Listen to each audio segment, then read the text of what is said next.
Je suis en avance et on va laisser le temps aux autres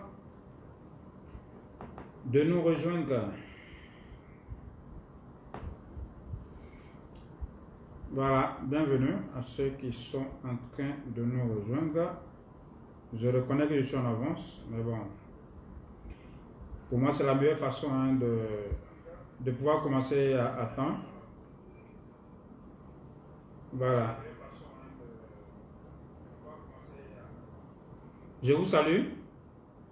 Voilà, bonjour.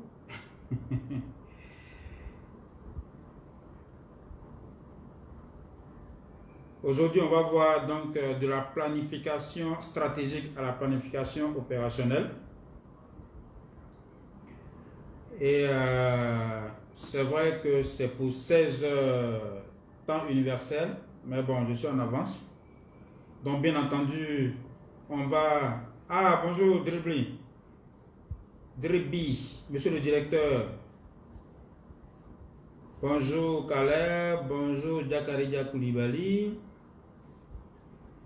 Solorina Johannes. C'est quel pays? Solorina Johannes Boto Lali.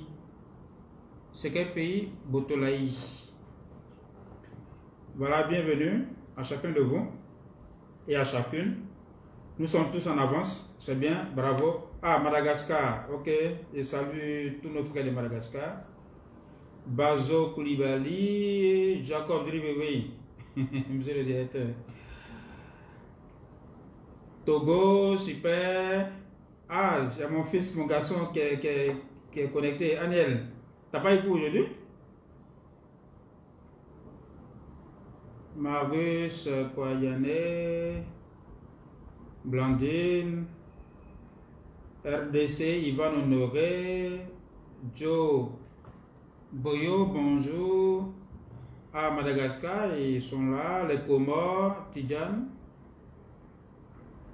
Oula. Le Burkina, Guinée-Bissau, Burkina Faso. Bonsoir. Ok, super. Mais Guinée-Bissau, ils parlent français? Ou bien, bon, c'est tellement que lui, oui, le Tchad. Ok, super. C'est bon. Je pense que en tout cas, les pays francophones sont représentés. Le Comores, Sénégal. Ah oui, Nangadef. Fayem. Oui, bonsoir Yves de Wayoro. Voilà, on va laisser le temps aux retardataires. Le temps de venir. Bienvenue à Aïssa Touba de la Guinée. Monsieur, mon frère Kipré, tapez, bonjour. Monsieur Philibert Touré, ou la Cameroun, ben c'est bien, super. Voilà, je pense que... Ah oui, Guinée-Bissau, la langue officielle, c'est ça, le portugais, c'est ça. Mais je suppose que vous parlez français. Annie Francia de Madagascar, Burkina, Victor Bako. Super, bon, je pense qu'il est 16 heures, on va commencer. On va commencer, les autres vont nous prendre en retard. Ce ne sont pas les présents qui doivent attendre les retardataires. On ne doit pas pénaliser ceux qui respectent l'heure au profit des retardataires. On va donc commencer. Aujourd'hui, on va aborder aussi une question essentielle qui est la planification stratégique et la planification opérationnelle. Je vais même dire comment passer de la planification stratégique à la planification opérationnelle. Mais je mettrai l'accent sur la planification opérationnelle. Parce qu'en réalité, sur un projet, on ne fait pas de planification stratégique. Tout à l'heure, vous allez comprendre pourquoi je le dis. Sur un projet, bienvenue à nos amis du Mali, sur un projet, on ne fait pas de planification stratégique. On ne fait même pas de planification tactique. On fait de la planification opérationnelle. Tactique peut-être un peu, mais je vais vous expliquer. Mais avant, je voudrais rappeler que nous avons vu dans les vidéos antérieures les concepts de projet, programme et portefeuille pour qu'on sache exactement de quoi il s'agit. Pour ceux qui nous prennent en cours, parce qu'au fur et à mesure, il y a des personnes qui rejoignent donc la page Facebook. C'est une page dédiée, on va dire, au partage d'expérience, au renforcement des capacités des personnes qui sont intéressées par la gestion des projets, par les métiers de la gestion des projets, des personnes qui veulent travailler sur donc, des projets de développement pour les États, ou bien au sein des équipes de gestion des projets d'entreprise, ou alors des personnes qui veulent avoir ces connaissances-là pour leurs projets personnels. Au-delà donc des questions de projet, bien entendu, on parle de plusieurs autres sujets. La dernière fois, par exemple, 2 vendredis successifs, nous avons parlé des processus de recrutement, notamment comment on fait son CV, comment on reçoit son entretien d'embauche. Et demain, par exemple, on parlera d'un sujet essentiel qui est comment réussir déjà son année 2022 en commençant, on va dire aujourd'hui. Mais ça, c'est demain. Donc, les sujets qu'on apporte de façon essentielle pour l'instant portent sur la préparation et la gestion des projets. Et donc, on va étape par étape, calmement, et pour que les gens puissent avoir les notions essentielles. Donc, après avoir vu les concepts de projet, de programme et de portefeuille, on a vu le cadre logique. Et ça, c'est un élément essentiel pour pouvoir comprendre tout le reste. Pour résumer, pour schématiser, on a dit que le cadre logique, si vous voulez, c'est une matrice ou bien un cadre qui permet d'avoir les informations essentielles sur les objectifs qui sont visés par le projet. Si vous prenez un projet donné. Donc quand je dis les objectifs, parce que les objectifs, il y a plusieurs niveaux d'objectifs. On a vu par exemple les résultats immédiats qui sont les extrants. On a vu un niveau supérieur, le but. On a vu un autre niveau supérieur, la finalité. Et pour atteindre les extrants, on a vu les intrants. Et les intrants, ce sont les ressources, les activités. Et pour ressources, il faut entendre donc les ressources humaines, matérielles, financières. Donc, ce sont ces ressources matérielles, financières, ressources humaines, avec tout ce qu'il faut, qui nous permet de mettre en œuvre les tâches. Et les tâches permettent donc d'atteindre, on va dire, de réaliser les activités. Et ces activités-là concourent à la réalisation des outputs ou bien extrants, qui sont les résultats immédiats d'un projet. Et tous ces résultats mis ensemble nous permettent d'atteindre l'objectif supérieur, qui peut être le but. Et ces différents objectifs supérieurs mis ensemble permettent d'atteindre les finalités. Et on a vu que dans ce cadre logique, on a en colonne donc toute cette hiérarchie d'objectifs, mais à côté, comment on mesure l'atteinte des objectifs, on a parlé donc des indicateurs. C'est-à-dire comment on mesure, par quoi on va mesurer. Donc les indicateurs, on a vu les moyens de vérification et on a même vu les conditions de réalisation. On a aussi parlé de la logique verticale, de la logique horizontale. Pour ceux qui ne comprennent pas, bien qui n'étaient pas là, vous pouvez vous référer à la vidéo du jeudi de la semaine dernière où on a parlé du cadre logique. Mais je suis revenu là-dessus simplement parce que ce que nous allons voir aujourd'hui, c'est la suite logique de ce que nous avons vu le jeudi dernier sur le cadre logique. On va donc parler de la planification stratégique. Le thème d'aujourd'hui, c'est de la planification stratégique à la planification opérationnelle.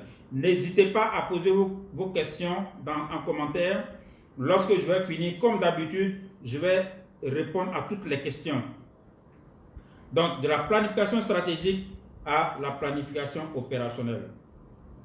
D'entrée de jeu, comme je l'ai dit, on ne fait pas de planification stratégique sur les projets. Quelquefois, il y a des abus de langage. Par contre, sur les projets, c'est de la planification opérationnelle. Mais comment on part de la planification stratégique et qu'est-ce que c'est la planification stratégique pour arriver à la planification opérationnelle en passant par la planification tactique. Donc, vous pourrez noter les trois. Planification stratégique, planification tactique, planification opérationnelle. Alors, je vais donc prendre mon conducteur La question essentielle, lorsqu'on a vu donc le cadre logique, c'est de se dire, on a parlé des finalités, de buts, d'extrants et d'intrants, quand on a vu la hiérarchie des objectifs. La question, je ne sais pas si quelqu'un l'avait posée, mais la question essentielle, c'est de dire, comment est-ce qu'on procède à partir donc, des finalités. Lorsque la finalité est fixée, la vision est donnée. Comment est-ce qu'on atteint cette vision? Je vais prendre un cas pratique de la Côte d'Ivoire. Tout à l'heure, ne vous en faut pas presser. Mais si vous comprenez l'esprit de la chose, après tout le reste, bon, on va passer rapidement là-dessus. Une fois qu'on a fixé la finalité, et quand je dis pas de finalité, ça peut être pour un pays, ça peut être pour une entreprise, ça peut être pour une ONG, mais ça peut être pour vous-même en tant qu'individu. C'est pour cela que je le dis chaque fois, si vous comprenez la démarche, vous avez les outils de la préparation et de la gestion des projets, vous pourrez l'appliquer à votre propre vie, dans vos affaires, dans votre vie personnelle, et puis bien entendu, si vous êtes dans une structure étatique, hein, comme l'agence emploi jeune, parce que je vois un des directeurs en ligne, ou bien vous êtes dans une société d'État, ou bien une entreprise privée. Donc, la question c'est de dire, une fois qu'on a la finalité qui est fixée, qu'est-ce qu'on doit faire pour y arriver? Je vous prends un cas pour que vous puissiez comprendre. En Côte d'Ivoire, alors je reste technicien, hein, je vous explique les choses de façon technique. Donc il ne faut pas faire d'amalgame avec la politique. Voilà. Donc en Côte d'Ivoire, le président de la République a sa vision, on appelle ça la vision 2030 du président Alassane Ouattara. Et cette vision 2030 là, il dit, regardez, je ne sais pas, ce sont des informations de sources blanches. Je veux dire, on n'a pas besoin d'être dans le secret des dieux. Je suis, vous voyez mon ordinateur, je suis sur l'internet. Donc, vous tapez simplement Vision 2030. Voilà, vous allez savoir sortir sur Google. Vous allez sur Google, je vous donne toutes les informations que je vais vous donner là sont des sources blanches. Quand on dit une information des sources blanches, ça veut dire que c'est une information accessible à tous. On peut trouver partout. Quand c'est gris, ça veut dire qu'il faut chercher un peu. Quand c'est noir, ça veut dire que là, il faut faire de l'investigation. Bon, bref. Donc, vous voyez, la vision 2030, si je prends le cas de la Côte d'Ivoire, vous pourrez l'appliquer à n'importe quel pays, hein, Madagascar, Burkina, Guinée-Bissau, le Mali, le Sénégal, à tous les pays, le Congo, les deux Congos, il y a forcément une vision du premier responsable. Donc, le cas de la Côte d'Ivoire, donc quand vous allez sur le portail hein, du gouvernement, voilà, vous allez voir ça là-bas. Donc, je vois par exemple la vision 2030 du président Alassane Ouattara, vision 2030 qui vise à doubler le produit intérieur brut par habitant dans le pays d'ici à 2030 et à bâtir une Côte d'Ivoire plus solidaire. Donc ça c'est la vision dans 10 ans. Mais nous sommes en 2021 et cet exercice a commencé en 2020, c'est-à-dire 10 ans avant. On dit voici en 2030 ce que nous on veut pour la Côte d'Ivoire. Mais je rappelle, parce que je ne vais pas trop m'attarder sur la planification stratégique et tactique, je vais plutôt mettre l'accent sur la planification opérationnelle. Mais vous devez savoir comment est-ce qu'on y arrive. Avant d'arriver à fixer ce genre d'objectifs à long terme, il y a tout un exercice qui est fait de diagnostic, d'analyse de la situation, et puis de dire par rapport à la situation, par exemple, de la Côte d'Ivoire, dans le domaine de la santé, de l'agriculture, de l'éducation, de l'énergie, de l'hydraulique, ainsi de suite, ainsi de suite, ainsi de suite, qu'est-ce qu'on veut, nous, dans 10 ans? Et cet exercice de diagnostic et de fixation de l'objectif à long terme, ça peut être fait par une collectivité, donc une commune, ça peut être fait par un conseil régional, par un conseil, par une province, si on est en RDC par exemple, ça peut être fait par un individu, pouvoir se projeter pour dire qu'est-ce que je veux dans 10 ans, qu'est-ce que je dois devenir. Donc, pour dire, en Côte d'Ivoire, on a la vision 2030 du président de la République. Donc, la question, comme je le dis, c'est de dire, mais comment on y arrive alors que nous sommes en 2021? C'est en ce moment-là qu'on parlera de planification. Donc, une fois qu'on a fixé l'objectif, on ne parle pas déjà de quelle activité on va mener. Au niveau de la planification stratégique, on ne parle pas en principe d'activité. Mais on s'est dit, si on doit atteindre l'objectif à long terme de la vision 2030, en principe, il y a des indicateurs. Ça veut dire quoi concrètement? Vous voyez ici, par exemple, on dit doubler le produit intérieur brut. Donc, ça veut dire qu'on doit passer, on doit multiplier par 2. Ça, c'est un indicateur. Dans le pays et bâtir une Côte d'Ivoire plus solidaire. Côte d'Ivoire plus solidaire, il y a des indicateurs. Donc, la question, encore une fois, c'est de dire comment est-ce qu'on va y arriver. C'est en ce moment-là, on va commencer à faire ce qu'on appelle le fractionnement, en fait. C'est-à-dire, pour arriver à ces indicateurs qui nous permettront de voir que, effectivement, la vision 2030 est réalisée, quels sont les objectifs intermédiaires qu'on doit pouvoir atteindre? Parce que là, on a 10 ans. Quels sont les objectifs intermédiaires qu'on doit atteindre? Et pour atteindre ces objectifs intermédiaires, quels sont les autres objectifs intermédiaires qu'on doit atteindre? Et in fine, quels sont les résultats immédiats qu'on doit avoir? Et pour avoir ces résultats immédiats, quelles sont les activités qu'on doit mener? Voici un peu le schéma. Une fois qu'on sait ce qu'on veut dans 30 ans, dans 50 ans, maintenant on fait un travail, comment on appelle ça là? En revenant, il y a un terme français bien chic là. Donc on revient par exemple chaque 5 ans pour dire, ok, qu'est-ce qu'on fait avant d'atteindre ça? Qu'est-ce qu'on fait avant d'atteindre ça? Ainsi de suite, ainsi de suite. Donc, en clair, si vous prenez le schéma du plan logique qu'on a vu la semaine dernière, dans la vidéo du jeudi dernier, on a vu donc la hiérarchie des objectifs. On a vu la finalité. Pour atteindre la finalité, il y a des buts. Pour atteindre les buts, il y a des extrants qui sont les résultats immédiats. Et pour les réaliser, on a des intrants et des activités. Donc, pour comprendre que cela soit schématisé, la planification stratégique va nous permettre donc de dire comment est-ce qu'on va atteindre la finalité et quels sont les objectifs intermédiaires des niveaux inférieurs qu'on doit atteindre. Donc la planification stratégique va permettre de fixer des objectifs qui vont nous permettre d'atteindre la finalité. Ils sont en train de vous dire dans la pratique comment les choses se font. Ce sont les définitions, vous allez sur Google, vous allez en avoir. Hein. Ce n'est pas compliqué. Vous prenez votre téléphone, Google, hein. Voilà, si vous voulez, on fait l'exercice. Hein, les définitions, il y en a partout. Mais je veux que vous puissiez comprendre les choses de façon pratique. Google, je vais mettre quoi? Planification stratégique. Hein, vous pouvez faire l'exercice avec moi. Hein? Planification stratégique. Planification stratégique.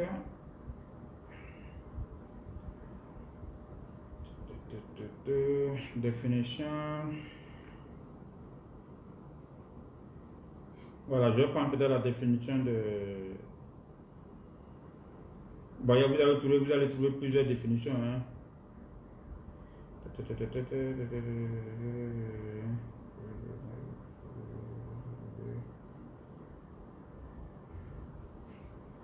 Voilà.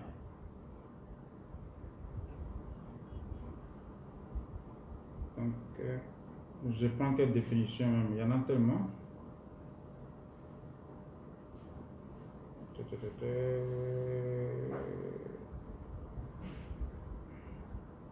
Alors, voilà. Donc, vous voyez, l'objectif de la planification stratégique, hein, sur Google, hein, on dit l'objectif de la planification stratégique est de fixer les objectifs globaux pour votre entreprise. Donc, ça peut être une entreprise, ça peut être un pays, ça peut être une collectivité, d'accord, et d'élaborer un plan pour les atteindre. Donc, comme je le dis, dès lors qu'on a la vision, on sait ce qu'on veut pour notre région, pour notre entreprise, pour notre ONG, pour notre propre vie, pour notre pays. On s'est dit quels sont les objectifs qu'on se fixe pour y arriver. Donc ça, c'est la planification stratégique. Donc, quand vous prenez encore une fois, je reviens toujours sur le cadre logique, c'est pour ça que j'ai commencé par le cadre logique. Quand vous revenez sur le cadre logique, la planification stratégique va vous permettre donc, à partir de la finalité, de fixer donc un autre niveau d'objectif un peu inférieur, qu'on peut appeler le but ici, donc de la finalité, but, ça nous permettra donc de dire quels sont les buts qu'on doit atteindre pour atteindre la finalité. Et je continue. Une fois que vous avez ces différents buts, donc ce sont les objectifs d'un niveau inférieur, vous ne voyez pas ma fille, mais ce n'est pas grave. Hein. Vous avez suivi la dernière fois dans la vidéo. Donc on a dit finalité, but, extra, intrant. Une fois qu'on a ces buts qui nous sont fixés par la planification stratégique, le niveau inférieur, c'était les extrants. Donc la planification tactique va vous permettre de dire qu'est-ce qu'il faut comme extra, donc résultat immédiat, pour qu'on puisse réaliser chacun des objectifs qui ont été fixés au niveau supérieur. Donc ça devient tactique. Donc si vous voulez la planification stratégique, on va dire c'est à long terme, la planification tactique c'est à moyen terme et la planification opérationnelle c'est à court terme. Donc pour résumer, la planification stratégique va vous permettre de dire comment on atteint la finalité. Donc encore une fois, la vision 2030 du chef de l'État, comment on va y arriver, on va fixer des objectifs. Une fois qu'on a ces objectifs, comment est-ce qu'on va les réaliser? Il faut qu'on ait des résultats immédiats. Quand il dit immédiat, là par exemple c'est à moyen terme. Donc la planification tactique va nous permettre de fixer les extrants. Maintenant, une fois qu'on a ces extrants-là, la question c'est de dire, mais qu'est-ce qu'on va mener comme activité pour y arriver, là, dans l'immédiat, donc à court terme. Donc, en résumé, la planification stratégique, c'est à long terme, la planification tactique, c'est à moyen terme, la planification opérationnelle, c'est à court terme. Pour revenir au cadre de la Côte d'Ivoire, avant même de parler des projets, donc on a la vision 2030. Mais vous avez dû entendre parler du PND, du Plan National de Développement 2021-2025. Pourtant, on a une vision 2030. Mais la question, c'est de dire comment est-ce qu'à partir de 2021, on va atteindre les objectifs de 2030. Donc, souvent, quand les décideurs donnent des chiffres comme ça ne part pas de zéro. Je dis, c'est des approches techniques, scientifiques, mathématiques. Ça prend du temps de planification. Ce sont des exercices très souvent inclusifs. Ça prend du temps et puis on se fixe ça. Donc, une fois qu'on a fixé, on se dit comment on va y arriver. C'est pour cela qu'on fait les PND, Plans Nationaux de Développement. En général, c'est quinquennal, pour que ce soit à moyen terme. Ça veut dire quoi? Ça veut dire que là, il a fallu donc une planification tactique pour faire sortir le Plan National de Développement 2021-2025. Et donc, c'est ce plan tactique-là qui fait ressortir tout ce qui est extrant. Et ces extrants-là, si vous prenez le PND 2021-2025, encore une fois, c'est des choses qui sont sur Google. Hein. Vous allez sur le portail du gouvernement. Hein, vous allez sur le portail du gouvernement, portail officiel du gouvernement de Côte d'Ivoire. Vous allez trouver là-dessus. Vous prenez Google, vous pouvez faire l'exercice avec moi. Hein, vous mettez PND 2021-2025. PND, vous allez voir PND Côte d'Ivoire 2021-2025. Voilà. Vous allez voir, ça est là, ça est sur le portail. Donc, vous voyez, c'est cette planification tactique-là qui permet au gouvernement de dire de 2021 en 2025, voici les objectifs, n'est-ce pas, qui sont déjà fixés, mais qu'est-ce qu'on doit pouvoir atteindre comme résultat à ce niveau-là pour qu'in fine, on puisse tomber, n'est-ce pas, sur les objectifs qui sont définis dans la vision 2030. Donc, vous avez là le PND, hein, si vous êtes sur votre téléphone pour le voir, le PND 2021-2025, ça veut dire que en 2025, ils vont commencer à élaborer le PND 2026-2030. Donc, c'est tout cela mis ensemble qui vont nous permettre donc d'atteindre la vision, la finalité, n'est-ce pas, du chef de l'État, je veux dire la finalité de la Côte d'Ivoire. D'accord? Maintenant, une fois qu'on a le PND 2021-2025, vous voyez que c'est sur 5 ans. Mais la question, c'est de dire, mais aujourd'hui, là, on fait quoi? Qu'est-ce qu'on fait pour y arriver? C'est dans ce cadre-là, il y a deux choses à retenir. La première chose, vous entendez parler souvent du programme gouvernemental. Voilà, du programme gouvernemental. Je vais aller directement sur le... vous faites l'exercice avec moi, hein. Vous allez sur Google, c'est pas compliqué. Vous allez voir qu'ils en parlent. Hein, voilà. Vous avez entendu le porte-parole du gouvernement la dernière fois parler du programme 2021, du programme gouvernemental 2021. avec des objectifs dans chaque secteur. Pourquoi? Parce que le programme gouvernemental, n'est-ce pas, faire ressortir ce qu'il faut faire en 2021, c'est la somme, je veux dire, d'une planification opérationnelle. Parce que là, ça porte sur un an, et à l'intérieur, vous allez voir, à un certain niveau, comment est-ce qu'on va atteindre des résultats immédiats, ministère par ministère, secteur par secteur, pour que les objectifs du PND, qui lui découlent de la planification tactique, pour que ces objectifs-là soient atteints.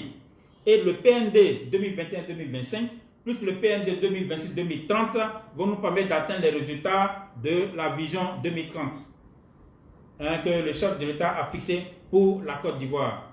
Donc, dans le programme du gouvernement, je crois qu'il y a même pas longtemps, là, il y a eu un conseil des ministres sur ça. Donc, vous allez voir, on parle du programme. Attendez que je cherche. Côte d'Ivoire. Voilà, donc vous tapez sur Google. Ce sont les choses que vous allez trouver.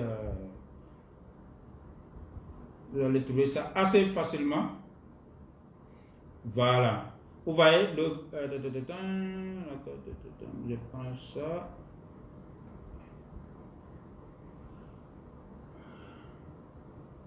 Non, c'est pas ça que je veux. Donc, le programme 2021, ils ont même donné le montant. Hein. Voilà, donc si vous allez vraiment sur Google, vous allez voir. On dit le Premier ministre Patrick Achi face à la presse, il parle donc du programme Une Côte d'Ivoire solidaire. Ok, vous avez la vision 2030. Ok, donc tous ces plans-là, tout ça c'est issu.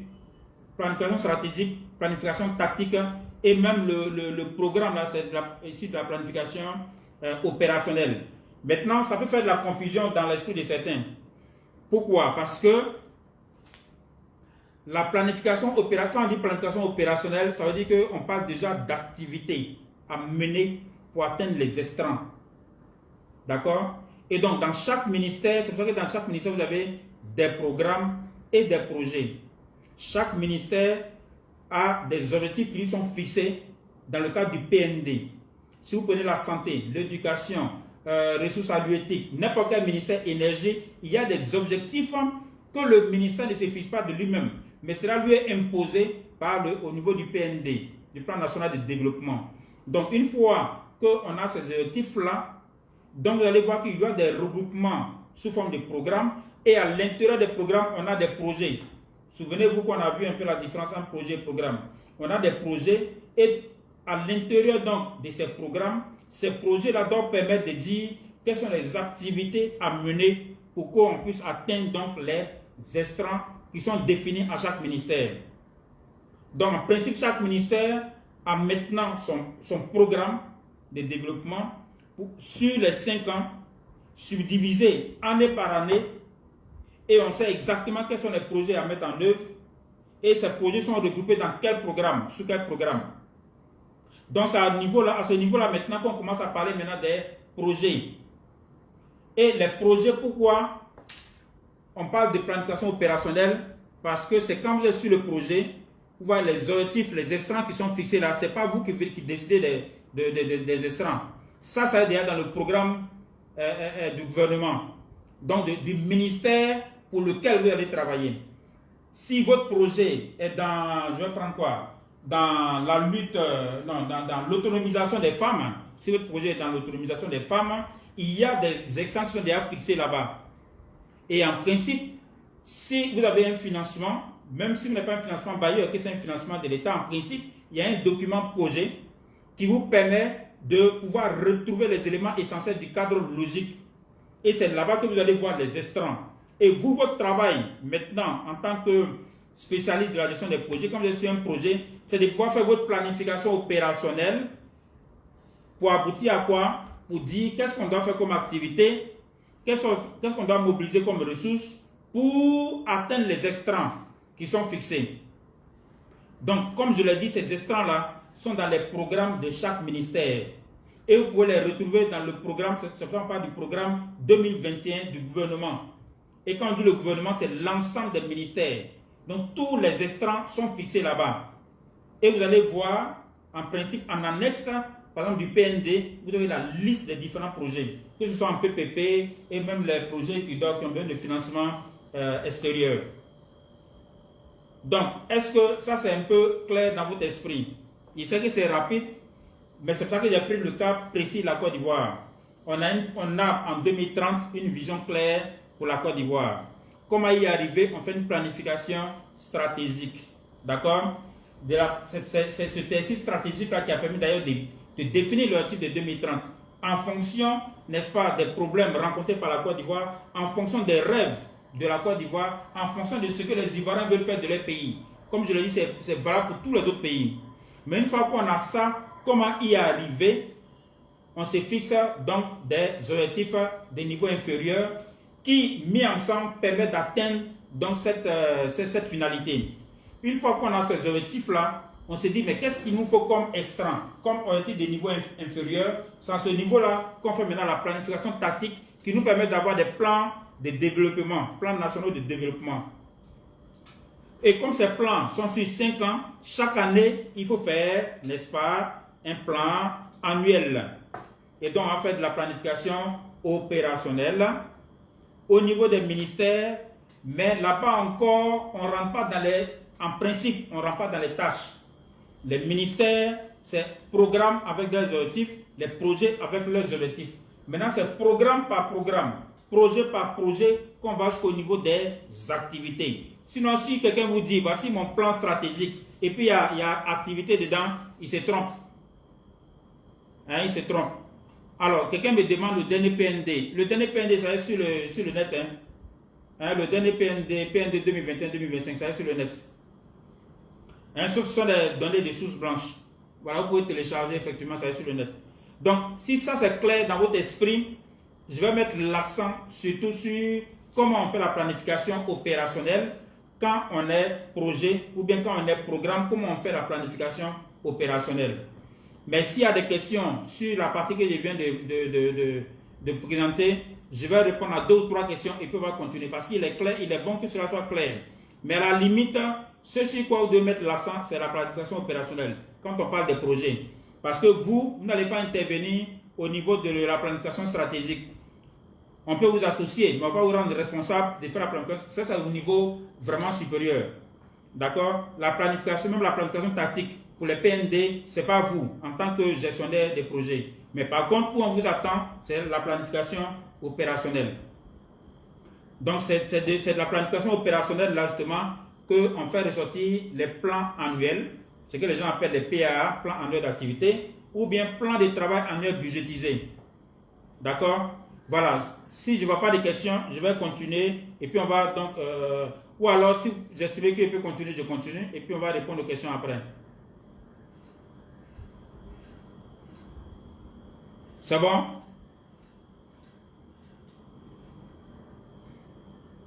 Ok, donc on va, si je ne vois pas de questions, je suis obligé de regarder ici. Ok, oula, happy birthday pour qui? C'est l'anniversaire de qui? Ok, donc je continue sur la planification donc opérationnelle. Bon, je m'excuse s'il y en a qui comprennent. Ceux qui ne comprennent pas, ok, on continue d'abord. Ok, d'accord. Donc on va continuer. Mais vraiment, je vais lentement pour que vous puissiez comprendre. N'hésitez pas, il ne faut pas vous gêner à poser des questions. Voilà, ce qui serait dommage, c'est de prendre votre temps, venir et puis vous ne comprenez rien et repartir avec des questions. Excuse-moi, juste une minute, je prends mon fils au téléphone là, je ne sais pas pourquoi il m'appelle. Oui, Rich. Oui.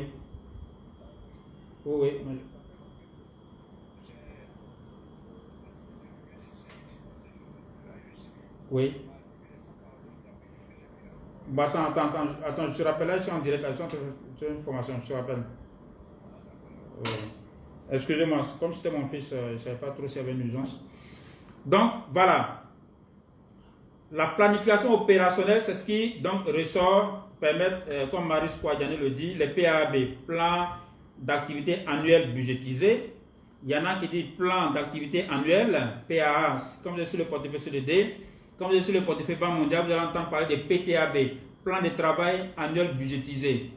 Il y en a même qui parlent de PTBA, plan de travail annuel budgétisé. Mais tout ça, ce n'est que la résultante de la planification opérationnelle qui, encore une fois, si vous devez retenir quelque chose, c'est de dire, dès lors qu'il y a des estrants, donc comprenez objectifs, qui sont fixés au projet, qu'est-ce qu'on doit faire pour atteindre ces objectifs? Parce que je l'ai dit d'entrée de jeu, un projet, c'est d'abord pour atteindre des objectifs. D'un temps donné, avec des ressources limitées. Donc, si ça c'est bon pour vous, on va maintenant voir les différentes étapes pour arriver à la planification opérationnelle. Donc, comment on élabore le plan opérationnel? Je vais prendre le cas donc, des projets de développement financés par les bailleurs. Mais c'est le même exercice que quand c'est sur les ressources propres de l'État, hein, ou même les entreprises. Vous savez que les entreprises ont leurs projets, mais le financement, elles cherchent le financement auprès des banques. Il y en a même qui cherchent le financement auprès même des institutions comme la Banque mondiale. La SFI, vous savez que la SFI fait partie du groupe de la Banque mondiale. Et même Propaco fait partie, je crois, c'est lié à l'AFD. Donc même les entreprises recherchent aussi des financements auprès des institutions internationales. Donc en clair, comment on fait la planification opérationnelle? D'accord? Donc avant ça, j'ai pris le temps de faire la différence entre planification stratégique, planification tactique, planification opérationnelle. Donc maintenant, vous qui me suivez, vous ne devez plus tomber dans certains travers. Quelqu'un te dit, voilà mon plan stratégique, et puis c'est rempli d'activités. Quand il y a activité, ce n'est plus stratégique. Voilà. C'est aussi simple. Ok. Donc, le but de la planification opérationnelle, c'est de déterminer tout ce qui est à faire comme action, activité, tâche, et combien cela va représenter, dans quel délai, pour atteindre les objectifs d'un projet donné. Si on prend n'importe quel projet, je vais encore prendre le cas du projet sur l'éducation formation où je suis actuellement pour encore 3 mois environ. Il y a des objectifs qui sont des estrants clairs. On dit par exemple construction de X collèges. Voilà, c'est comme en 2022 là, de 48 collèges en 2022 sur le financement CDD par exemple. Ça c'est un estrant clair, c'est un produit clair. Bien sûr, on définit base 2, base 4, ainsi de suite, ainsi de suite. Donc, je prends cet exemple-là. Ça, c'est un des estrants à faire sortir. Il peut y avoir un autre estrant qui est, par exemple, de former 1000 enseignants. Voilà, un exemple. Donc, la question, c'est de dire, par rapport à ces différents estrants-là, du projet, qu'est-ce qu'on doit faire?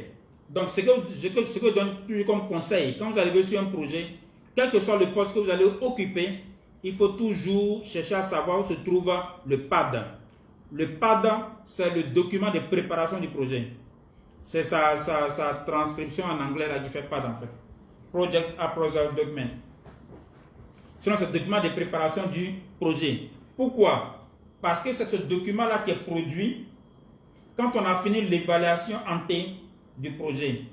C'est-à-dire quand on a fini toutes les discussions avec le bailleur, le gouvernement et le bailleur sont mis d'accord sur les objectifs et puis sur les modalités. Donc ça est dans le rapport d'évaluation, le document de préparation du projet. Mais ne vous en faites pas, ne vous inquiétez pas. À partir de la semaine prochaine d'ailleurs, je vais vous expliquer étape par étape comment on prépare les projets, comment on conçoit les projets, qui fait quoi et à quel moment. Voilà, donc il ne faut pas vous inquiéter quand je parle actuellement du PAD. Donc, il faut d'abord disposer des documents de base du projet avant de faire sa planification opérationnelle. Pourquoi? Parce que c'est là-bas, vous saurez quels sont les estrants attendus du projet. Et vous aurez les grandes articulations de qui doit faire quoi. Donc, il faut toujours chercher à savoir quels sont les documents de base, notamment, qui vous permettent d'avoir donc le PAD, l'analyse de l'environnement des parties, les études de faisabilité, à la limite, ne vous fatiguez pas trop sur ça même, études de faisabilité, analyse des risques, parce que c'est des documents volumineux, souvent il faut aller à l'essentiel. Toi, quand tu viens sur un projet qui est opérationnel, c'est-à-dire que je veux dire, tu es de niveau opérationnel. Voilà, il y a des réflexions, à la limite, tu ne perds pas ton temps là-dessus. Tu viens, on te dit, voilà ce qu'il faut faire, tu vas dans ce sens, point, barre. Bien sûr, s'il y a des choses à améliorer, tu peux faire des suggestions. Mais sinon, d'entrée de jeu, les choses sont assez claires.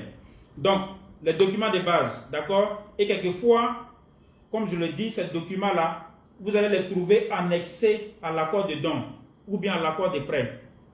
C'est très souvent annexé. Donc, vous allez avoir toutes les informations sur les stratégies de réalisation. Je vous prends un cas assez simple. Par exemple, le projet emploi jeune et développement de compétences qu'on a eu la grâce de Dieu de mettre en place en 2012. Quand on arrivait, quand vous prenez l'accord des dons, mais il y a tout, en annexe, il y a ce qu'on appelle la définition du projet. Vous avez tout quasiment expliqué dans les grandes lignes. On savait par exemple, c'est écrit là-bas par exemple, qu'il faut mettre tel nombre de jeunes en stage, premier emploi. Ça c'est un extrait. C'est un extrait. Et on dit en même temps les structures par lesquelles on doit passer. Par exemple, l'AGEP. En ce temps, c'était l'AGEP qui est devenu l'AEJ maintenant. L'AGEP. Et dans le document, c'est écrit qu'on doit donner la... On doit comme extrait, avoir X jeunes non scolarisés ayant appris un métier. Ça, c'est un extrait, par exemple. Là, c'est un projet soft. Donc, c'est un extrait. Et on vous dit, il faut passer par l'AGEFOP. Donc, c'est dans ce document que vous allez avoir toutes ces informations-là. Donc, quand vous venez sur un projet, on ne vous demande pas de refaire la roue. On ne vous demande pas d'inventer des choses. En principe, tout est déjà dans les grandes lignes, tout est déjà fixé. On vous dit, pour faire ça, il faut passer par telle structure. On dit, pour atteindre tel résultat, il faut, par exemple, passer par les ONG. Pour atteindre tel résultat, vous allez sélectionner les entreprises.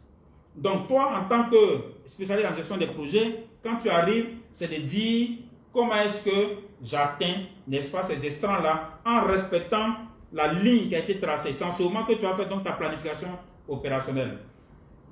Vous voyez? Donc, il faut vraiment disposer de ces documents. Une fois que vous avez ces documents, vous allez voir que c'est dans ce document-là, que vous aurez aussi le cadre des résultats dont on a parlé la semaine dernière. Excusez-moi. Donc, dans les documents de base dont je parle, vous avez le cadre de résultats.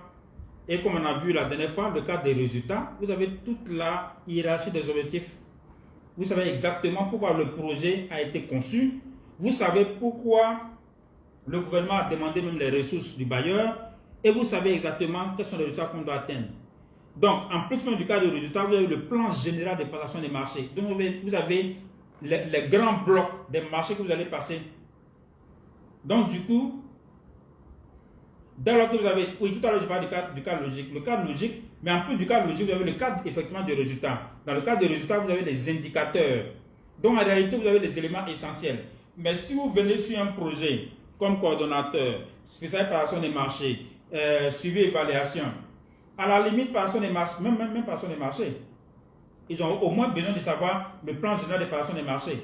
Mais si vous êtes coordonnateur, vous êtes spécialiste suivi évaluation, vous êtes peut-être chargé des programmes, et puis vous ne prenez même pas le temps de lire le PAD, de lire quel est le cadre des résultats du projet.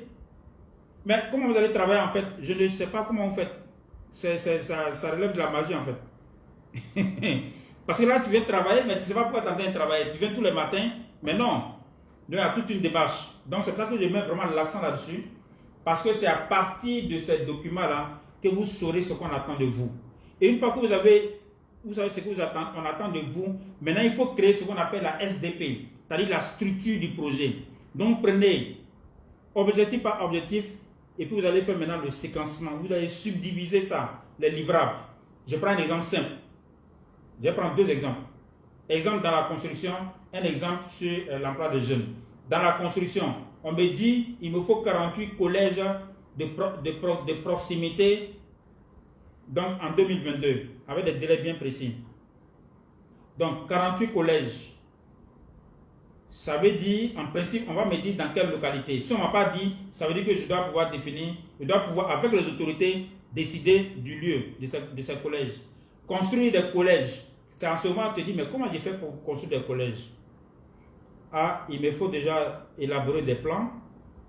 Il me faut recruter des entreprises. Donc, pour recruter des entreprises, il me faut recruter des SPM.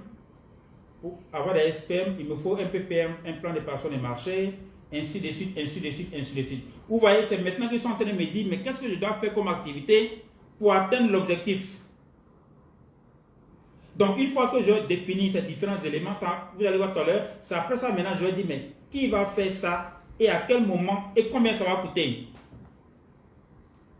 D'où l'intérêt n'est-ce pas, de faire la structure du projet, la SDP, la structure du projet, en faisant quoi? En se disant, il y a tel objectif, qu'est-ce qu'on fait pour y arriver? Mais quand je dis cet exercice-là, s'il vous plaît, ce n'est pas le coordonnateur qui s'enferme dans son bureau et puis qui fait le plan. Non, non, non, non, non, c'est la meilleure façon d'échouer. Ce n'est pas le spécialiste en suivi-évaluation qui s'enferme pour faire le plan opérationnel. Là, on entend parler des PA. Vous êtes habitué au plan, au PA, PTAB, PTAB, PP, tout ce qui est plan. Voilà. Parce qu'il y a tellement de noms. Plan de travail annuel budgétisé, plan de travail, plan annuel de travail budgétisé. Non, je crois, parce qu'au Bénin, ils ont d'autres noms là. Mais encore, ils vont dire PTAB pour le portefeuille banque mondiale. Sur le CDD, ils parlent de PA. Donc, ils sont en train de dire comment arriver à votre plan opérationnel. Donc, vous avez les différents objectifs. Vous allez subdiviser ces livrables-là, n'est-ce pas, au fur et à mesure. Mais quand on subdivise, ok, quand on subdivise, ça ne veut pas dire que du coup, tu vas arriver à des tâches. Non, en général, c'est des blocs. Vous allez voir ce qu'on appelle des lots d'activités. Des lots d'activités, ok, par lot d'activités, vous avez encore d'autres lots d'activités, des activités, ainsi de suite, ainsi de suite. Et je rappelle que ces lots d'activités-là, mais avant ça, vous avez des sous-composantes et des composantes avant d'arriver à l'objectif du projet. En principe, pour chaque composante, on a des objectifs. D'accord? Aussi bien des objectifs spécifiques. Et c'est ce qu'on va maintenant fractionner. Quand il dit fractionner, c'est de dire simplement comment on fait pour y arriver. Et comme tout à l'heure, je suis en train de le dire, il ne s'agit pas de dire, pour le coordonnateur, de dire aux spécialistes en suivi-évaluation, écoute, il faut nous sortir le plan d'action rapidement. Ça ne se fait pas comme ça. Le plan opérationnel ou bien le plan d'activité annuelle ou le PTAB, c'est un travail d'équipe. C'est un travail d'équipe. Vous savez pourquoi? Parce que sur un projet, vous avez donc des personnes qui ont été rassemblées, qui ont été sélectionnées, recrutées de façon disparate. Donc vous êtes un groupe, ce n'est pas encore une équipe. Il faut faire en sorte que, à un moment donné, ça devienne une équipe. Et pour que ça soit une équipe, là, ça veut dire que les uns et les autres doivent savoir pourquoi ils sont là et qu'ensemble, ils contribuent à l'atteinte des résultats du projet. Ça, c'est un premier élément. Ça vous permet donc de passer d'un groupe à une équipe. De deux, sur un projet, tout est interconnecté. Le SPM ne peut pas travailler sans le suivi-évaluation. Le suivi-évaluation ne peut pas travailler sans gestion financière. La gestion financière ne peut pas travailler sans la cellule infrastructure. Ainsi de suite, tout est lié. Donc, on ne peut pas dire à quelqu'un de se mettre dans son bureau et sortir un plan d'action, non. Dès lors que vous devez vous focaliser tout sur l'objectif, c'est l'élément idéal pour moi. La planification opérationnelle, c'est le moment idéal vraiment pour le coordonnateur d'unir son équipe. Un. De deux, c'est la meilleure façon d'anticiper sur les résultats parce que tout le monde doit savoir où on va. Et j'ai l'habitude même de dire à certains collègues, il ne faut pas le faire simplement même avec les membres de votre équipe. Il faut associer aussi les parties prenantes. Les maîtres d'ouvrage, ça c'est évident. Mais je parle même du contrôle financier, je parle de l'agence comptable. Parce que ces personnes-là doivent comprendre où est-ce que vous partez. Ces personnes doivent comprendre où est-ce que vous partez et pourquoi vous devez déterminer telle activité et quelle est l'urgence, n'est-ce pas, de mener telle activité. Parce qu'elles vont comprendre qu'en réalité, il y a des objectifs à atteindre, il y a des contraintes de temps, il y a des contraintes de qualité. Mais si vous n'associez pas l'agent comptable dès le début à la planification opérationnelle, vous n'associez pas le contrôle financier à la planification opérationnelle, dans certains cas qui arrivent souvent, même le maître d'ouvrage, c'est-à-dire le ministère concerné, ils ne sont pas associés à la planification opérationnelle, vous vous enfermez entre vous, c'est la meilleure façon d'échouer. Donc, ce n'est pas ce que je vous conseille. Donc, la planification opérationnelle dont je suis en train de parler, il faut impliquer tout le monde. C'est un exercice à faire ensemble. D'accord? C'est vrai qu'avant de se retrouver, on peut demander, par exemple, pour ce qui est des activités, aux spécialistes en suivi et évaluation de commencer à faire le fractionnement des activités. Mais, à un moment donné, vous devez tous vous rassembler. Ça va vous prendre le temps que cela doit prendre. C'est méticuleux, c'est vrai, mais ça va vous permettre après de gagner du temps. Donc, vous allez prendre, n'est-ce pas, objectif par objectif, vous dites quels sont les lots d'activités, qu'est-ce qu'on doit faire, ainsi de suite, ainsi de suite. Donc, ça vous permet d'avoir toute la structure du projet. Donc, une fois que vous avez tout ça, vous allez bien sûr maintenant, à un autre niveau inférieur, commencer à dire qu'est-ce qu'on mène comme activité. Qu'est-ce qu'on mène comme activité et par activité, qu'est-ce qu'il y a comme tâche. Et il faut faire ce fractionnement-là jusqu'à arriver au niveau des tâches. Les tâches, c'est lorsque on définit une action précise et puis on sait exactement à qui on doit imputer. On sait par exemple que c'est tel individu, ou alors ça va être les entreprises, ou alors ça va être telle entité. Voilà. Si on dit par exemple, conduire une mission, conduire une étude, je ne sais pas moi, une étude de satisfaction, à la limite ça peut être une tâche. Pourquoi? Parce que vous êtes capable de dire, l'étude de satisfaction, on va confier ça à un consultant, qui peut être un cabinet. On doit pouvoir le dire à quel moment on va le faire. Ok? Et combien ça va coûter. À ce moment-là, ce n'est pas nécessaire de continuer à fractionner.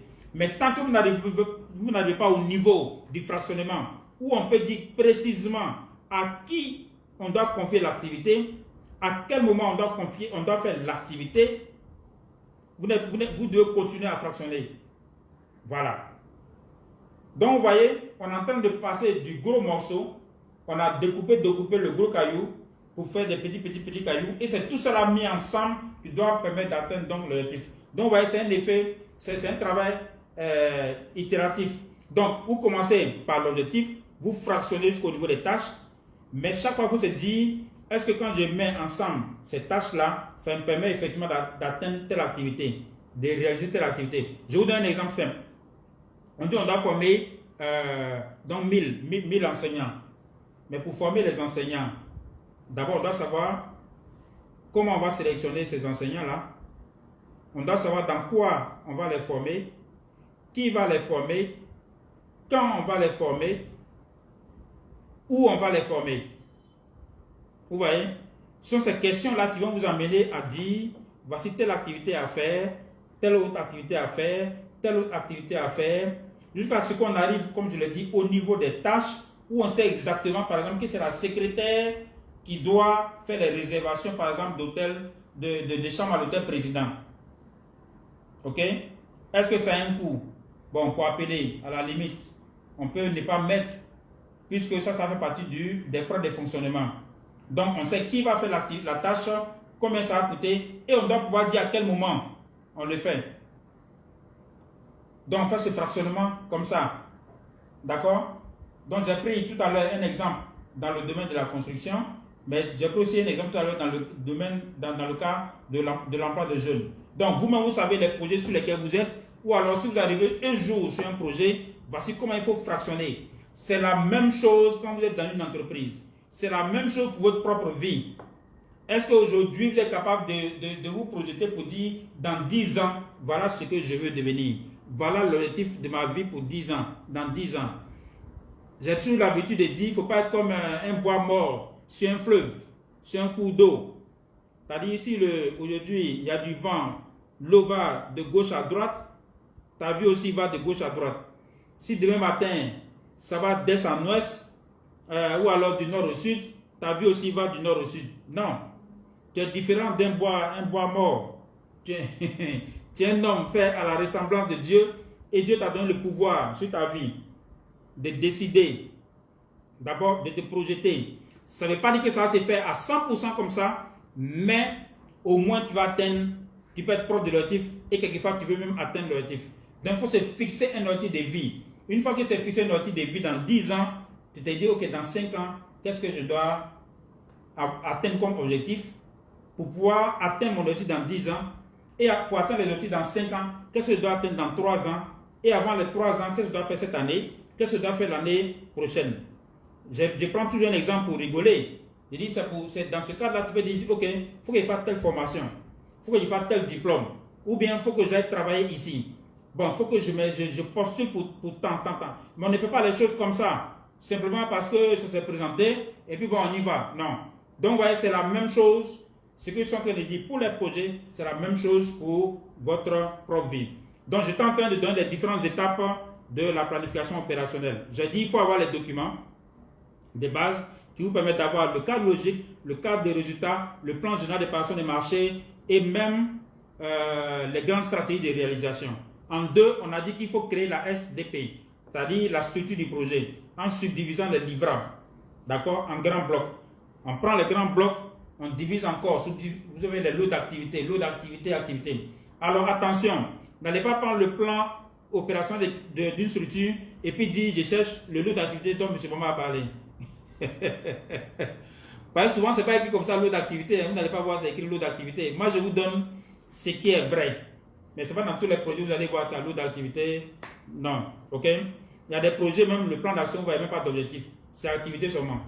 Activité, on va faire ci, on va faire ça. Mais quel objectif, on ne sait pas. Pourtant, vous êtes là pour des objectifs, pas pour mener des activités. OK? Mais je suis en train de vous apprendre les bonnes manières, les bonnes pratiques.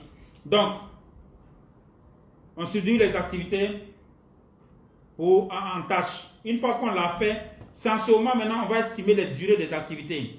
On va dire telle activité, ça va prendre combien de temps? On va faire ça sur 3 jours. Ou bien ça va prendre 3 mois. Ça va prendre 4 mois. Ça va prendre 3 semaines. Ainsi de suite, ainsi de suite. Ça vous permettra à vous maintenant de voir quelle est la durée, non seulement de chaque tâche, mais la durée de la mise en œuvre du plan. Est-ce que ce plan-là, ça vous permet d'atteindre les objectifs de l'année? Sinon, ça veut dire quoi concrètement? Ça veut dire qu'on déborde.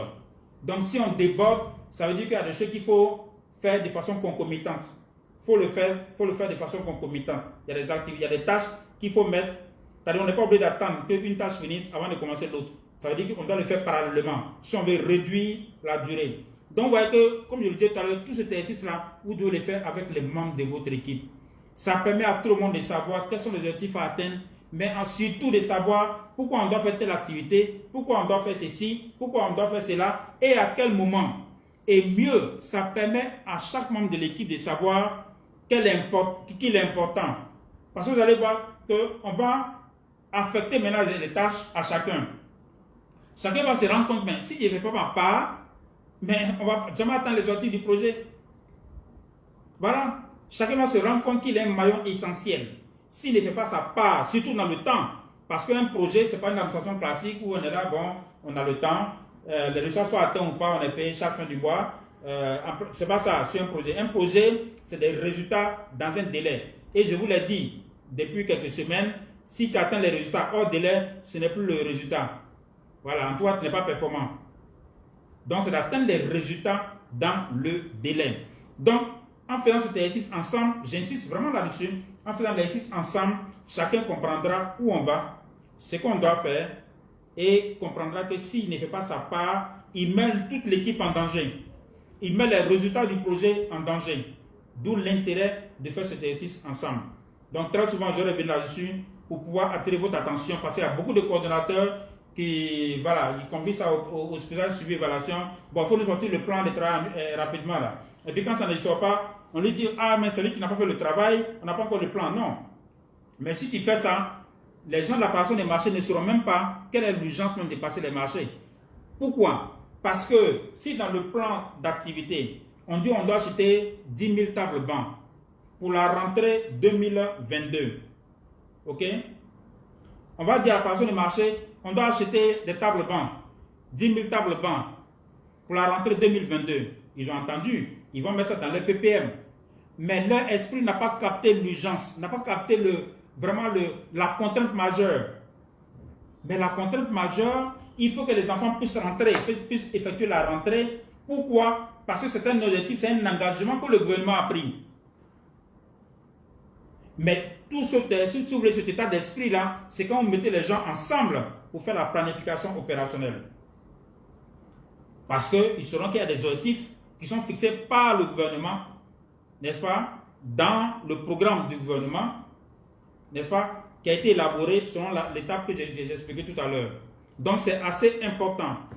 Donc, on va estimer les durées des activités. Une fois que vous avez estimé les durées des activités, peut-être pour ceux qui prennent note, je récapitule. Le processus de planification, donc notez. 1. Il faut disposer des documents de base. Les documents de base, c'est le PAD, le document de préparation du projet. Le document de préparation du projet, vous allez voir beaucoup d'informations. Là-bas, vous allez voir par exemple quels sont les besoins en réalité qu'on cherche à satisfaire, quelles sont les stratégies de réalisation. Si vous n'avez pas, vous cherchez le cadre des résultats. En principe, ça va être dans le document de préparation du projet. Et tout ça, c'est annexé à l'accord de don ou à l'accord de crédit. OK? Vous cherchez forcément le plan général d'opération des marchés. Et puis, comme je l'ai dit, le cadre logique, je l'ai dit dans une vidéo antérieure, il ne faut pas aller chercher dans un document pour dire, monsieur Boumadi, il y a le cadre logique quelque part ici, c'est un tableau. Non, je l'ai dit, le cadre logique, quelquefois, c'est narratif. Le cadre logique, c'est simplement tout ce qui te permet de savoir quels sont les buts, les finalités, buts extrants. Voilà. Quelquefois, on écrit comme ça, parce que pour les projets complexes, pour les grands projets, comme on a l'habitude de faire les projets de développement, vous n'avez pas trouvé un tableau comme ça. Parce qu'il y a tellement de choses à dire. Donc, c'est dans un document, souvent des vingtaines de pages, 30 pages, vous voyez, on parle des objectifs, on parle des composants. Pour composantes, on va dire les objectifs, ainsi de suite, ainsi de suite, ainsi de suite, ainsi de suite. Donc, vous avez besoin de ça. Ça, c'est un. Donc, avoir les documents de base. Deux, il faut créer, j'ai dit quoi? La SDP, la structure du projet. D'accord? C'est-à-dire, on va subdiviser chaque livrable, n'est-ce pas, en composantes. Plus petit, plus petit, plus petit. Ensuite, on va identifier les activités. Donc, ce que vous avez fractionné tout à l'heure, en troisième position, vous allez maintenant voir les activités et même les tâches. Et j'ai dit, il faut aller jusqu'au niveau des tâches. D'accord? C'est la plus petite activité, n'est-ce pas, la plus petite entité qui vous permet de pouvoir affecter ça à soit un individu, soit à une structure, ou bien une entreprise, ou un consultant. Et on doit être capable de dire à quel moment on va le faire et quel est le coût. Tout à l'heure, je vais parler des coûts. Parce que très souvent, il y a beaucoup d'erreurs que les gens commettent dans l'estimation de coûts. Et en 4, pour ceux qui notent, estimer les durées de chaque tâche.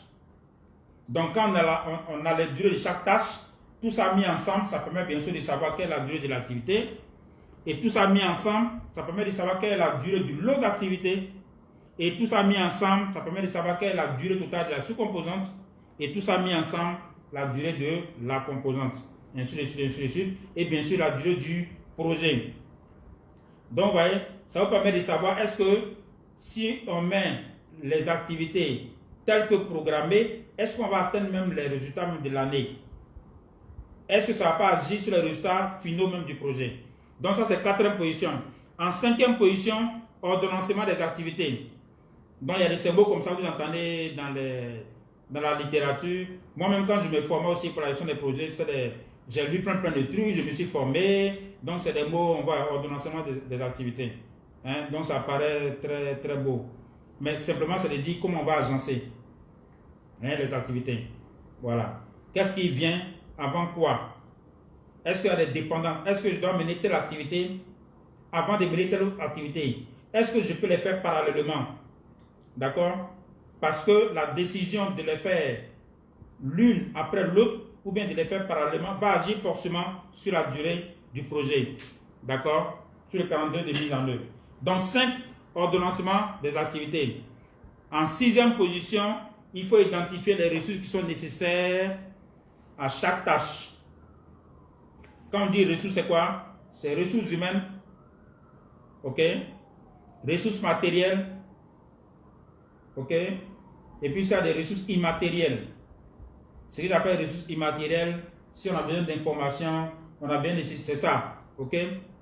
Donc, c'est en ce moment-là, maintenant qu'on va dire, pour mener telle tâche, on a besoin de quoi? Donc, vous voyez l'intérêt. Vous savez, en principe, un projet qui est bien organisé, avant même de recruter, on doit faire d'abord le plan. Pourquoi? Parce que quand on fait le plan, qu'on va repartir pour les tâches, on va dire qui va faire ça. Sans seulement, on va dire par exemple, c'est tel SPM. On va dire, c'est le suivi évaluation. On va dire, et on va se rendre compte qu'en fait, mais on n'a pas suffisamment de spécialistes de marché pour faire tout ça. Ou bien on n'a pas suffisamment d'ingénieurs pour faire ça. Dans ce cas, il faut qu'on recrute un autre. Sans seulement là, seulement qu'on va dire, on va recruter un ingénieur de tel niveau, tel niveau. Pourquoi? Parce qu'il y a des activités à faire. Vous comprenez? Donc, il faut vraiment tout ça. Et puis pouvoir identifier maintenant les ressources qui sont nécessaires. Et même en termes de consultants, c'est quand vous allez faire votre plan opérationnel, vous allez vous rendre compte que pour cette année, on a besoin d'un consultant pour faire ce travail parce qu'on n'a pas les ressources en interne. Ou bien même si on a les ressources en interne, mais le technicien qui est là, il est déjà surchargé. Donc, il faut qu'on prenne quelqu'un d'autre qui va travailler pendant 2 ou 3 mois. C'est ça un consultant qui vient travailler pour un temps. Il n'est pas là pour tout le temps. Donc, c'est en ce moment-là qu'on va dire, ok, on va recruter un consultant. Donc, comme je le dis, en 6e position, on va identifier donc les ressources qui sont nécessaires. Donc, j'ai cité les différentes ressources. En 7e position, on va maintenant élaborer les chantiers. Donc, les séquences, la durée des activités, on met tout ça ensemble et ça nous donne un chronogramme. En 8e, on va estimer les coûts. Par tâche, on va dire quels sont les types de dépenses. Si par exemple c'est un atelier que vous devez organiser, sans second, on va dire, mais pour organiser l'atelier de formation des 20 enseignants, on a besoin de quoi? On a besoin d'une salle, on a besoin d'un enseignant, on a besoin d'un formateur, on a besoin même que les enseignants qu'on doit former arrivent. Mais pour qu'ils arrivent, il faut quoi? Il faut les transporter. Ou bien, il faut que est-ce qu'on va leur donner du carburant? Est-ce qu'on va acheter, on va louer un car? Est-ce que, vous voyez, là, on est en train de parler maintenant des types de dépenses. On a parlé d'un formateur qui peut être un consultant, mais ça peut être un membre de l'équipe du projet.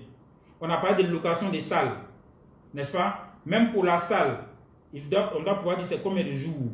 La salle coûte combien? Ok? Est-ce qu'on a besoin de fournitures de bureau? Comment ils vont manger? Sans souvent parler des per diem, soir, parce qu'il faut qu'ils mangent le soir, par exemple.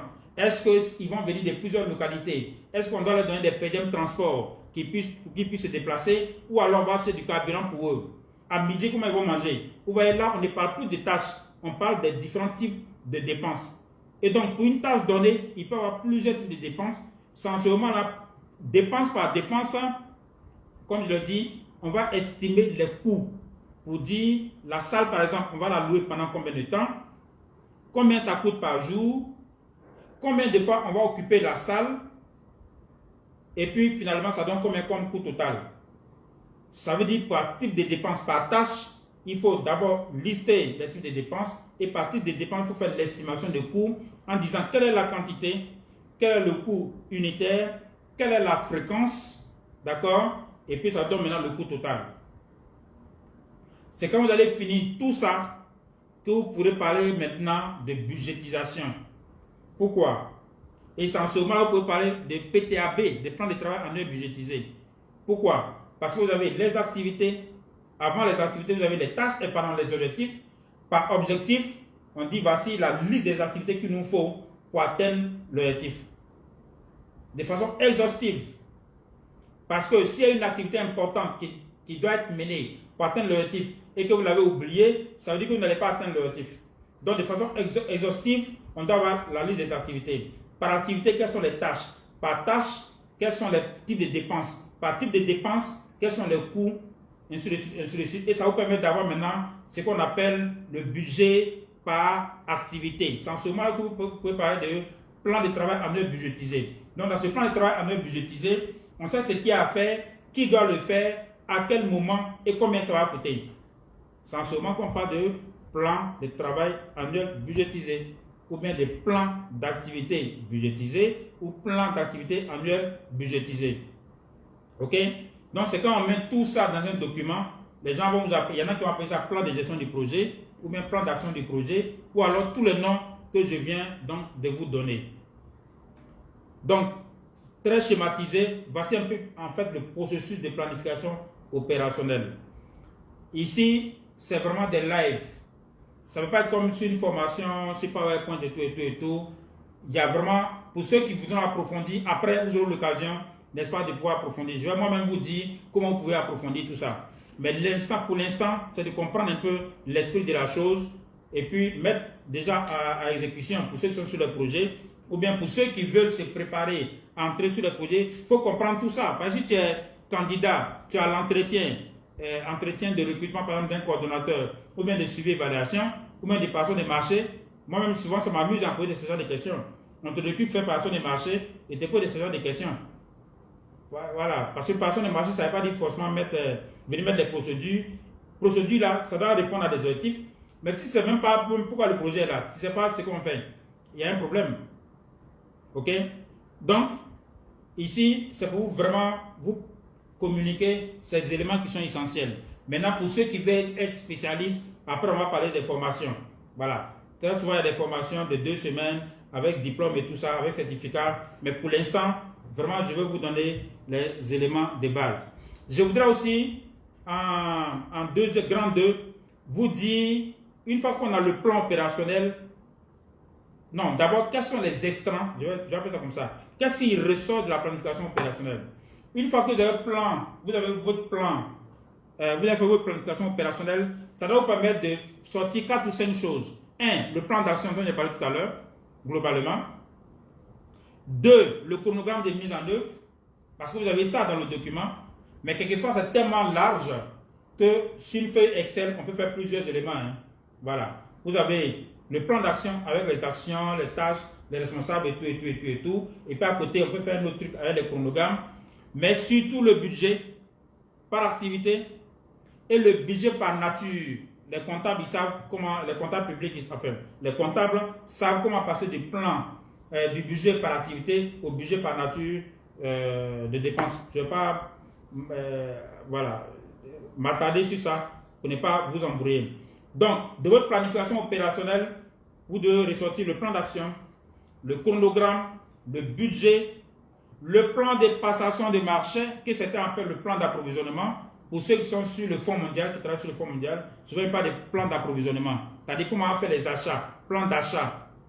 Donc tout ça là, ça sort du plan de la planification opérationnelle. Pourquoi? Parce qu'on achète des fournitures, des équipements, ou bien on programme des activités, ou bien des sélections de consultants pour mener les activités qui sont prévues dans le plan d'action.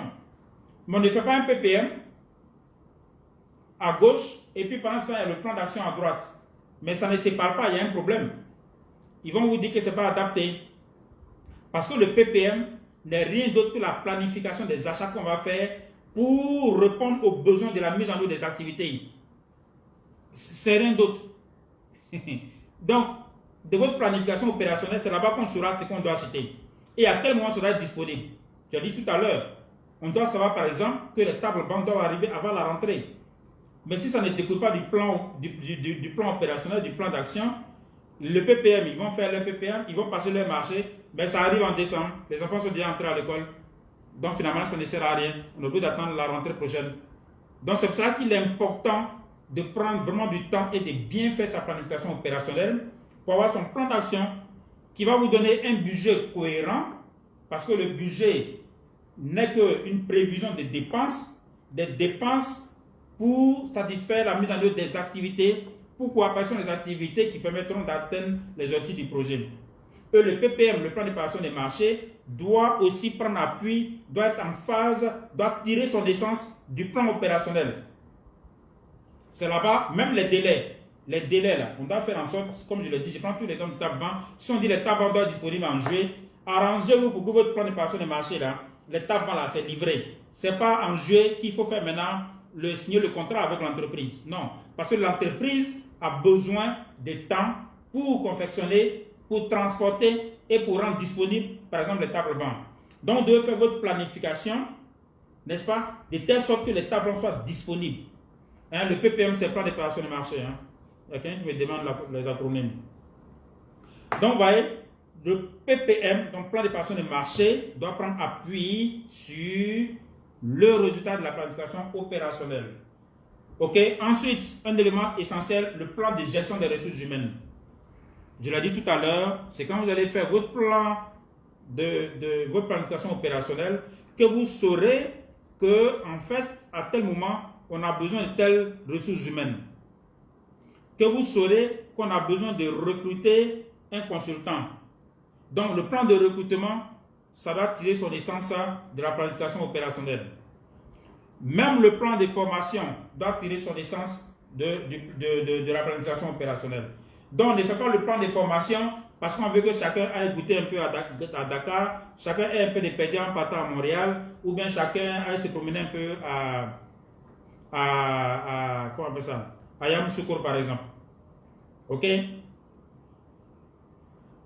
Bon, alors, il y en a qui disent qu'il y a des coupures de temps en temps. Bon, je ne sais pas pourquoi ça se coupe.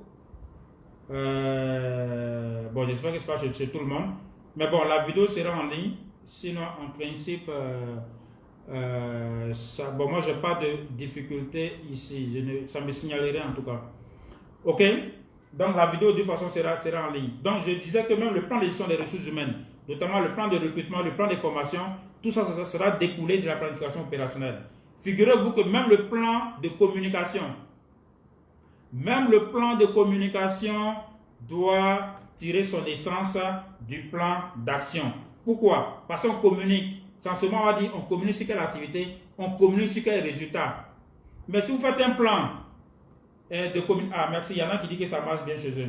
Donc si vous faites un plan de communication, mais qui ne prend pas appui sur le plan d'action, ben vous allez communiquer à gauche, à droite sur des choses, et puis à la limite qui sont en déphasage même avec les contraintes du moment du projet.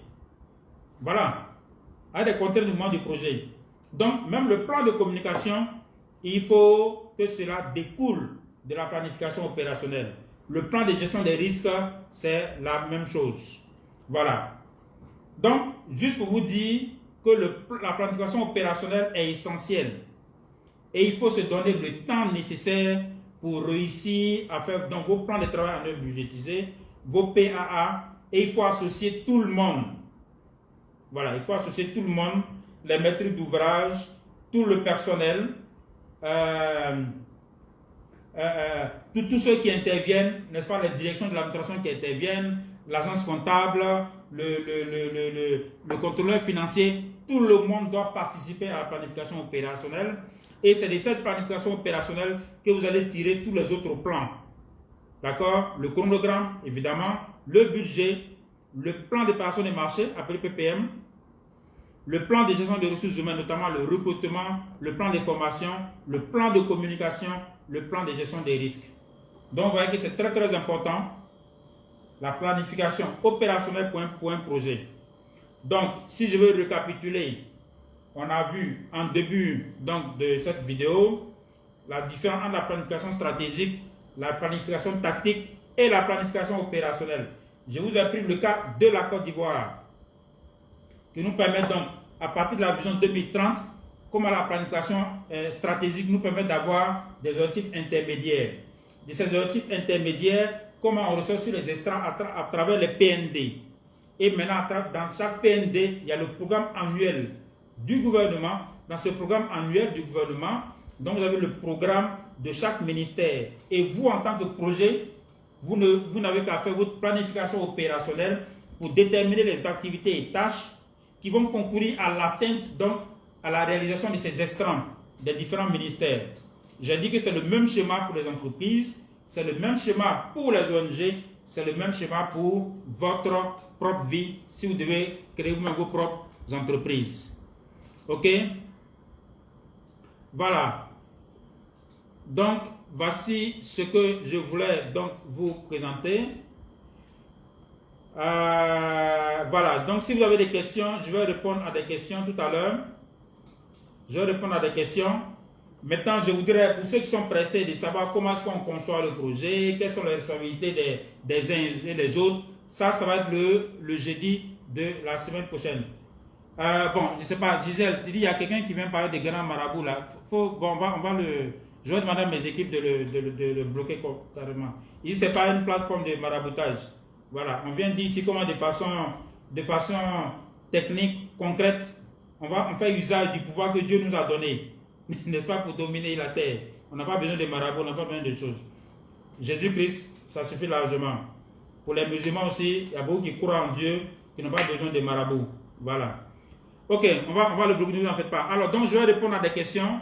S'il y a des questions, je vais répondre à ces questions. Je passe rapidement sur ma tablette. Avec ça, j'arrive à mieux voir les différentes questions.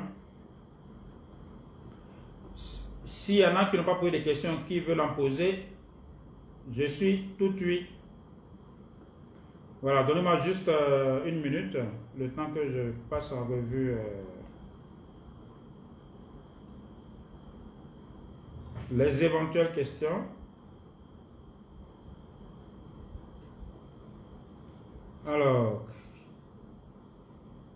voilà. Bon.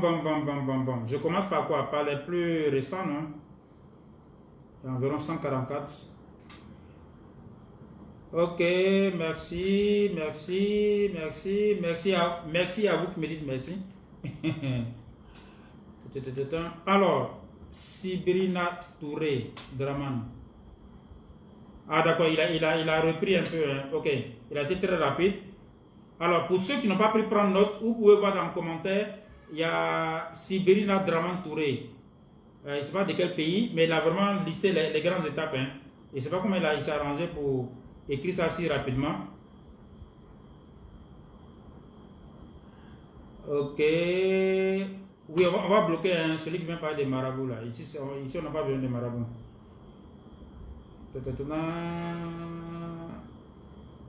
Bon, la vidéo sera sur la page, ne vous en faites pas. Mais je ne vois pas trop de questions là. Vous n'avez pas compris ou bien... Hein? Alors, comment j'ai fait pour bloquer ce gars-là? Bon, ne vous en faites pas, je vais le bloquer. Je ne vois pas trop de questions, je vois des remerciements. Voilà, donc M. Kali Sekouna, un projet doit avoir son plan de communication. Mais oui, absolument, tout projet doit avoir un plan de communication. On communique sur quoi? On communique sur les grandes activités, on ne communique pas sur tout. On communique sur les résultats. Pourquoi? Si vous ne communiquez pas, bien sûr, les gens vont se poser beaucoup de questions. Un. De deux, vous ne saurez pas comment mobiliser même les populations. Vous ne saurez pas comment mobiliser les parties prenantes. J'ai fait aussi une présentation sur ça, hein, sur le métier de spécialiste en communication. Donc un projet doit avoir un plan de communication. Mais comme je dis, ce plan de communication-là doit tirer son essence du plan d'action. Le PPM doit tirer son essence du plan d'action. N'est-ce pas? Le plan de suivi et évaluation, je n'en ai pas parlé, doit tirer son essence du plan d'action. Parce que c'est à partir de là, on sait ce qu'on va faire comme activité qui nous permet d'atteindre les objectifs. Et donc, de là, on doit savoir quels sont les indicateurs de l'année. On doit savoir sur quoi communiquer. On doit savoir qu'est-ce qu'on va acheter. C'est pour cela que tout cela doit découler du plan d'action. Donc, ce Alexis Pentura qui vient parler des marabouts là, c'est pas vraiment ici. Hein. Je vais bloquer ça tout à l'heure, ne vous en faites pas.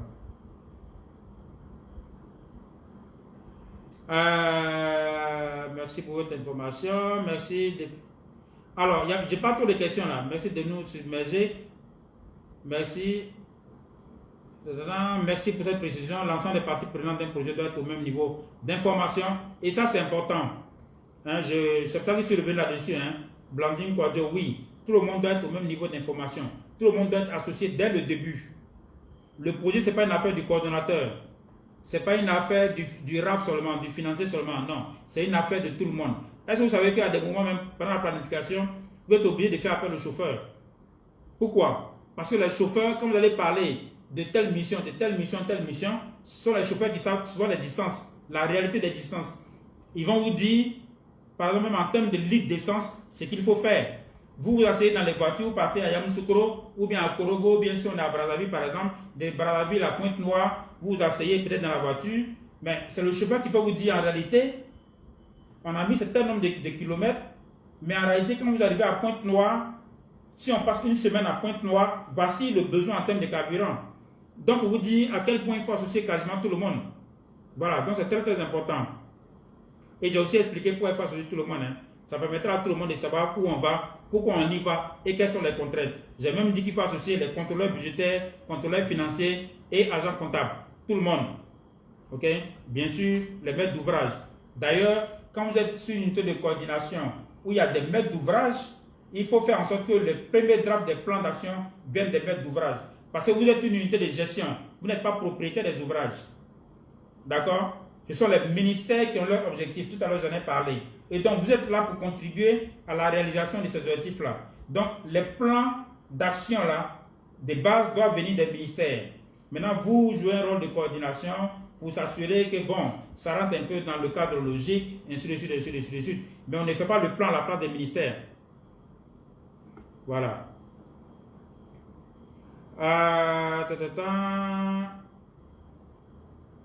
Bon, le médium, là, on va se le mettre tout à l'heure. Bon, donc il y a beaucoup de remerciements. Je ne vois pas trop de questions. Bon, oui, monsieur Boy, on a déjà parlé de la planification stratégique. On avait déjà parlé de ça. Donc, il faut voir la vidéo dès le début. On a parlé de la planification stratégique, la planification tactique et on a surtout mis l'accent sur la planification opérationnelle. Parce que je l'ai dit, sur un projet, on ne va jamais vous demander de faire planification stratégique. Quelqu'un vous demande ça, c'est qu'il ne sait pas de quoi il est en train de parler. Sinon, un projet vient pour lister des activités qui permettent d'avoir des extrants. Et ces extrants-là sont déjà dans un document du ministère pour lequel il travaille. Ou bien de l'entreprise pour laquelle il travaille. Mais ce n'est pas au projet de se définir soi-même des objectifs. C'est pour cela donc qu'on a mis l'accent plus sur la planification opérationnelle et comment on y arrive. Bien sûr, comme je l'ai dit, on a des formations qui prennent plus de temps pour expliquer, pour faire tout ce que je viens de dire là, pour dire de façon concrète comment on le fait. Alors, M. Bazmana Koulibaly, oui, il faut associer tout le monde. Je suis content que vous ayez retenu ça, qu'il faut associer tout le monde. Voilà, WBS qui est, oui, le fractionnement c'est ça. Ça vous permet d'avoir ça en fait.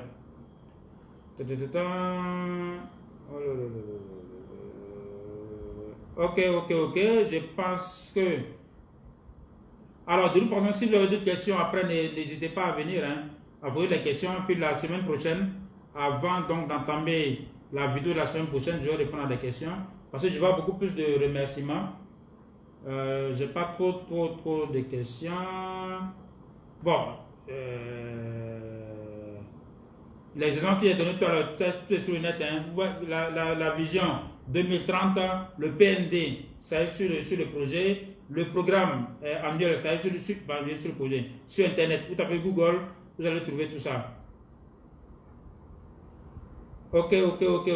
Bon, voilà, chers amis, je pense qu'on a fait le tour. Donc, prenez le temps de revoir la vidéo. Si vous avez des questions, n'hésitez pas à laisser des commentaires. Je vais bien entendu répondre à tout ça.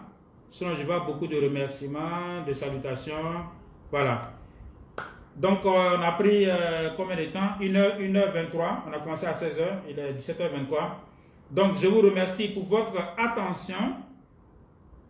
Demain, pour ceux qui seront disponibles, on va voir un élément essentiel qui est comment réussir son année 2022. Vous allez voir que j'utilise simplement les outils de la gestion des projets pour attirer votre attention sur des choses que vous devez faire.